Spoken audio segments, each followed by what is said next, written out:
everyone, and welcome to Digital Dialogues powered by CXO Digital Pulse.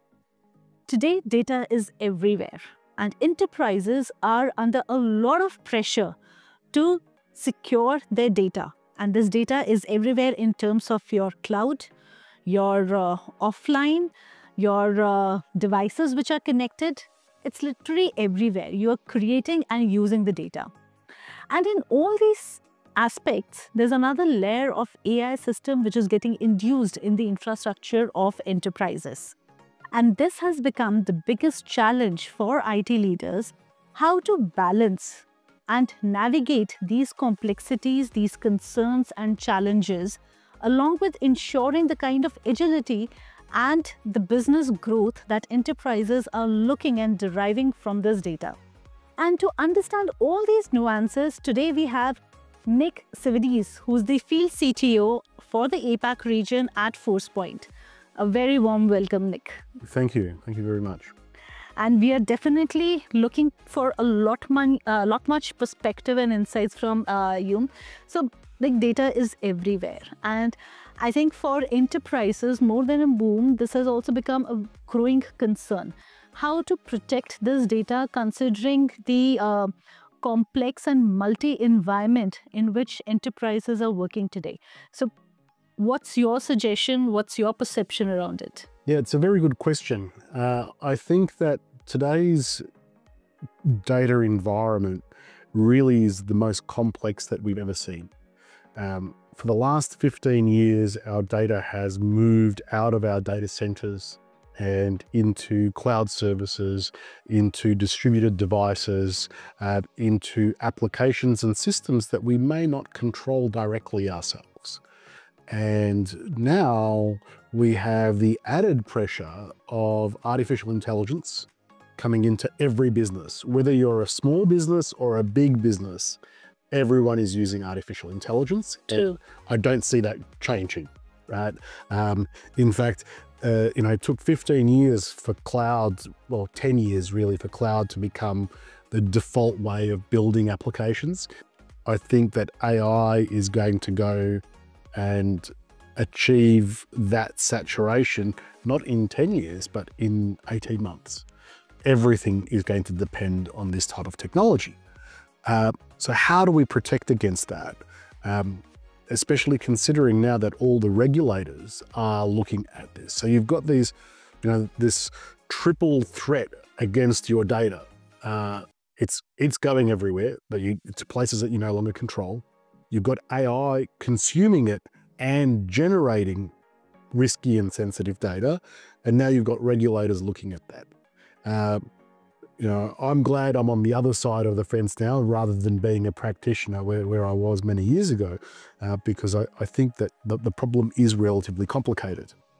Fortunately for organizations is the pace of innovation in data security is catching up and keeping up with these changes. So what we're doing here at Forcepoint, and I think the advice that I would give customers is really you need to look at your entire digital estate and apply controls that can be self-aware on on the data that they are trying to protect. So the idea here is that you go beyond the traditional sort of data loss prevention activities where you'd assume that you had the gateway or you managed the endpoint. We now need to extend out to be able to identify what data we have, where it is, and what risk it presents to us, and then monitor the interactions to that data between an AI and a user. So from my perspective, what I like about what we're doing at Forcepoint is actually addressing all of these things. So we took our DLP and have evolved that to be omni-channel so that it can cover all of those areas where you want the protection. And then we made an acquisition to bring in some capability to automatically identify the data that we're trying to protect. What this means is that you can get a better understanding of your risk because you have better visibility of what your data is doing, what your users are doing, and now what your AI is doing. But then you have the control measures that allow you to demonstrate the compliance that you need, that you are protecting the data, that you are preventing, you're being proactive in preventing data loss.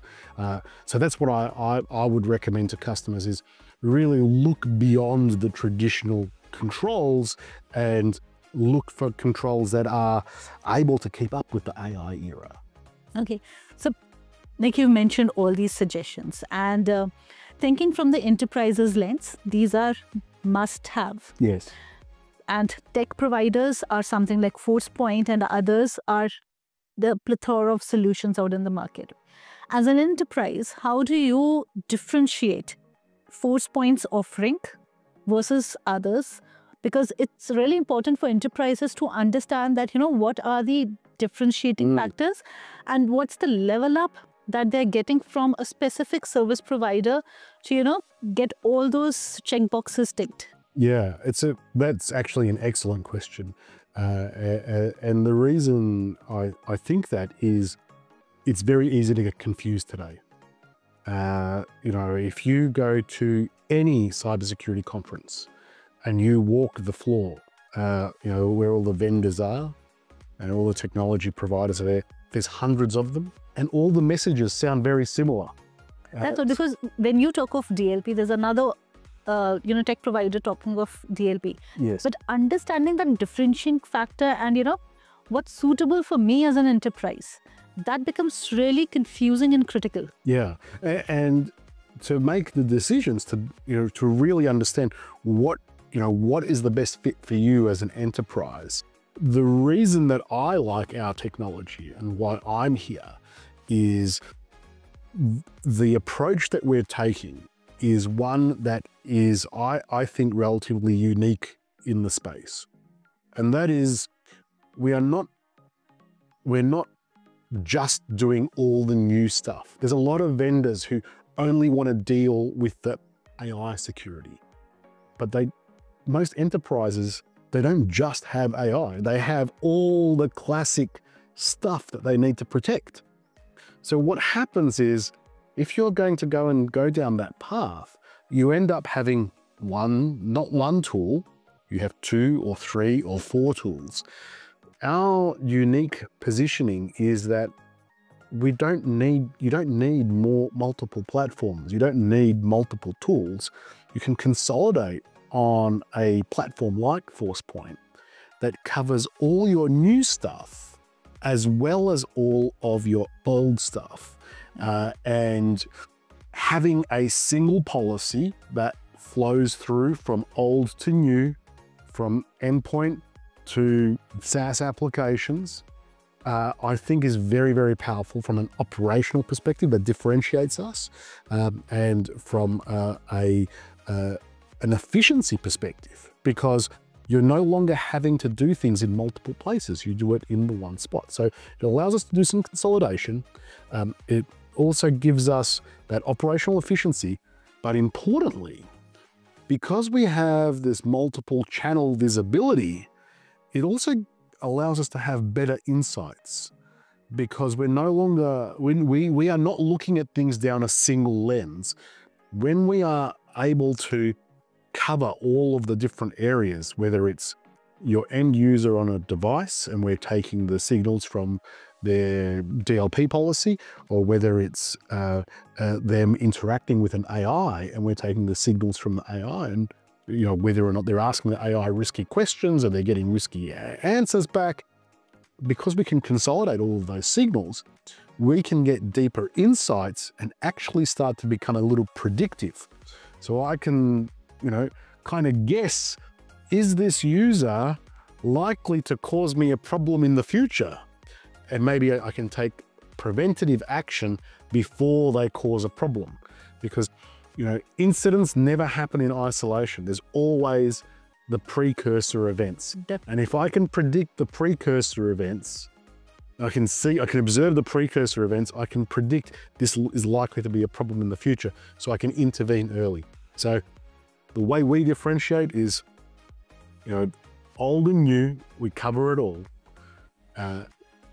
Deriving insights by having the signals from the old and new environments and giving you operational efficiency, but also moving security to be more predictive and proactive as opposed to responsive, right? So yeah, I think these are the things that I really like about Forcepoint and why I'm here, because it's cool.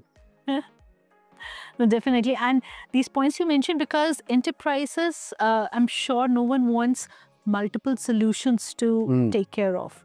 It should be as minimum count as possible for them to ensure that kind of efficiency and productivity as well. Yes. Apart from this aspect, Nick, there's another key thing which we have observed is really critical, and that is that apart from the technology, there needs to be an organizational culture that drives security. Yeah. And that has been identified as a key, because we did a study where more than 67% of the enterprises highlighted the human factor as a key aspect to attract all these cybersecurity incidents. So how do you look forward and suggest enterprises to manage that kind of balance, one driven by the technology, plus along with that kind of cultural imbibement of security in the behavior for employees? Yeah, I think this really starts from the top. A lot of people in a lot of customers that I see, they say, oh, the humans are the weakest link in security. I disagree. The way I see it is the humans are your last line of defense. So another aspect of looking at. So I like to flip it round. Some people talk about insider risk. I like to think more about the trusted insider. So really reversing the idea and bringing people in on a journey with you, and taking cybersecurity and data security away from being a burden to being something that makes people's lives easier. And that's very difficult, because most people think cybersecurity just gets in the way of me doing my job. And that's not effective cybersecurity. What you need to do is bring people on that journey and make it clear to them from the top down. No exemptions for the executives, right? Everyone follows the same rules. You apply the rules consistently, and you make cybersecurity flexible enough that enables the business to get done. So I'll give you a really good example. Right now, everyone wants to use AI technologies, generative AI technologies in their work, because it makes them more productive. Yep. Right? You can get more done. It makes you better at your job. If cybersecurity says to the business, sorry, you can't use that, the users will work around you. They will do whatever they can to work around you. But if you have the tools in place and the governance around it that says, yeah, sure, you can use this generative AI tool, but within the guardrails that we provide, well, then your users are more likely to work with you, and they become part of your security story. And I think that's a really powerful thing, because you're giving the user agency and control over their own destiny. They feel like they're in control, but they're in a little safety bubble that you've provided. And hopefully Forcepoint is part of that safety bubble that we provide those users. Okay, and this is a pretty valid point, because generally enterprises consider that,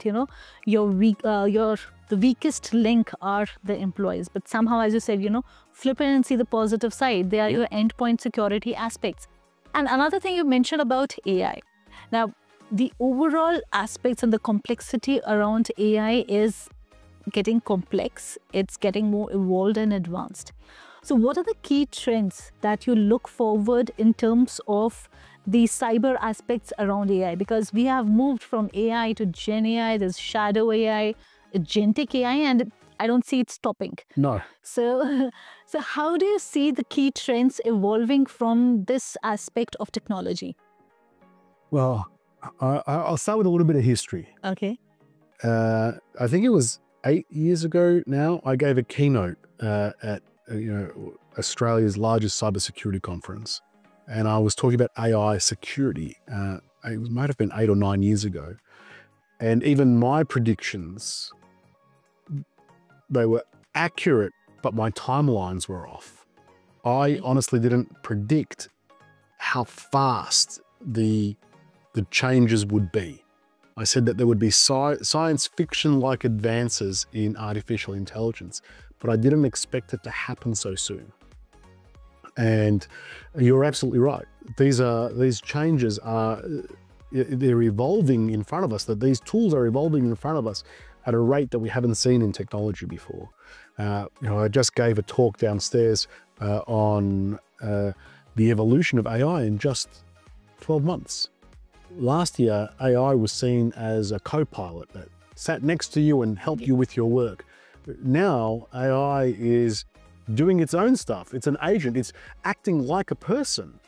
So where to next? All right? Where does this technology lead us? Well, the challenge that you have is that AI is going to become more and more embedded in everything that we do. And the way that it is used is going to change, and it will change consistently. The one thing that will remain common is that it will always need access to your source data, and it will always produce some sort of output. And that output will either go to a person or to another AI or another system. Everything else can change, but those things will remain constant. So my advice is build a security program that gives you coverage across those things. And then no matter what the change is, your tooling, your program, and your approach will be able to keep up with the changes as they happen. The only other piece that I would say on top of that is work with your business, because your business is going to drive the adoption, whether you like it or not. So work with the business and get involved early in the cycle, because otherwise the shadow AI is going to become a problem for you. So if you can work with the business, you can get around a lot of the human considerations that will drive some of that risk. So that's what I would generally advise someone as, if they're building out a program to deal with these problems. That's definitely wonderful. And I see how you're looking at every aspect with a very positive lens. And this is amazing. And I think this is what even the enterprises needs to look forward to, because the complexity around technology and the evolution is never stopping. It will grow, evolve, and it will further complex your infrastructure. But for that, you really need to zero down on the most appropriate technology player who understands the business, makes you understand the complexity, simplifies it for you. Consider your endpoints, be it your employees, your devices, as the most positive aspects of the guardrail, help you to identify and create a solution for you so that you can secure your data, which is in any format for you, be it on your devices, be it on your AI systems, or any format. They are there to help you secure you from any of the emerging technologies and complexities around it. Thank you so much, Nick, for this amazing and insightful, and I would say very positive perspective of technology aspect. Thank you for being there, and thank you for all our audience who tuned into this episode, and keep tuning to this space. We'll be definitely coming with more such industry experts who will share their perception, their strategies to you, how to go forward. Till then, be positive, stay safe, and look forward for the space. Thank you so much.